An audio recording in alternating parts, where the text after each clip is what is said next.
ಸಾರಿಗೆ ಇಲ್ಲ. ಅನುಕೂಲ ಆಗೈತೆ ಅದು. ಅಡಿಕೆ ಮತ್ತು ದಿವಸ ರೂಪಾಯಿ ಅಡಿಕೆನೆ. ಹೌದಾ? ಅಲ್ಲೆಲ್ಲ ಚೆನ್ನಾಗವ?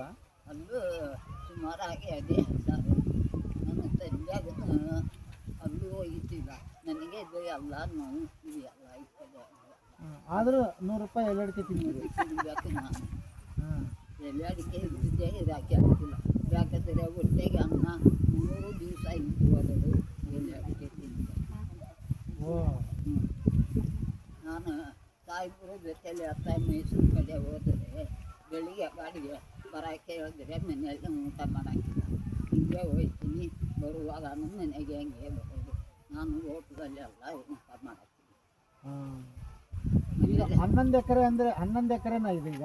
ಅದು ಎಷ್ಟು ಇದ್ದಾದ ಯಾರಿಗೆ ಗೊತ್ತಾಗುತ್ತೆ ಮಾಡಿ.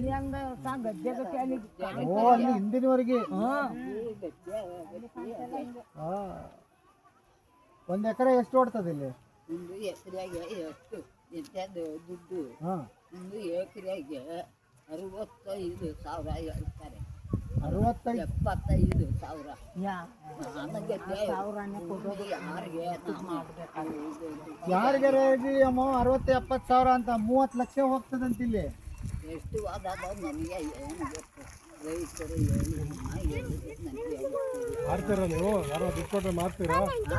ಯಾರಾದರೂ ದುಡ್ಡು ಕೊಟ್ರೆ ಮಾರ್ತೀರಾ? ನಾನು ಮಾರಾಕಿಲ್ಲ. ನಾನು ಸತ್ತಾಗ ಇಟ್ಟಿದ್ದೇನೆ. ನಾನು ಮಾರಾಕಿಲ್ಲ.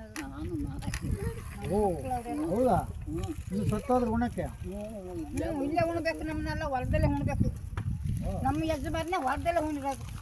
ಇಲ್ಲಿ ಮೊಮ್ಮಗಳು ಮಗ ಮನೆ ತಾಯಿ ಹಾಕೊಂಡಿದ್ದೀನಿ. ಗಾಡಿಗೆ ಅವ್ರನ್ನ ತಗೊಂಡು ಹೋಗಿಲ್ಲ. ಏನೋ ನಮ್ಮ ಮಗನಿಂದ ಸತ್ತಾಗ ಮಕ್ಕಳ ಗಾಡಿಗೆ ಕೊಂಡು ಹಾಕಿರೋದು. ನಾನು ನಾಯಿ ಊಟ ನಾನು ಈ ಜಾಗೆ ಭಾರಿ ಧಾರಾಡಿದ್ದೀನಿ. ಜೊತೆಗೆ ಅನ್ನ ಇಲ್ಲದೆ ಸಾಯಿಬರು ಜೊತೆಯಲ್ಲಿ ಬೆಂಗಳೂರು ಬರ್ತಿದ್ದ ಇದ್ದೀನಿ.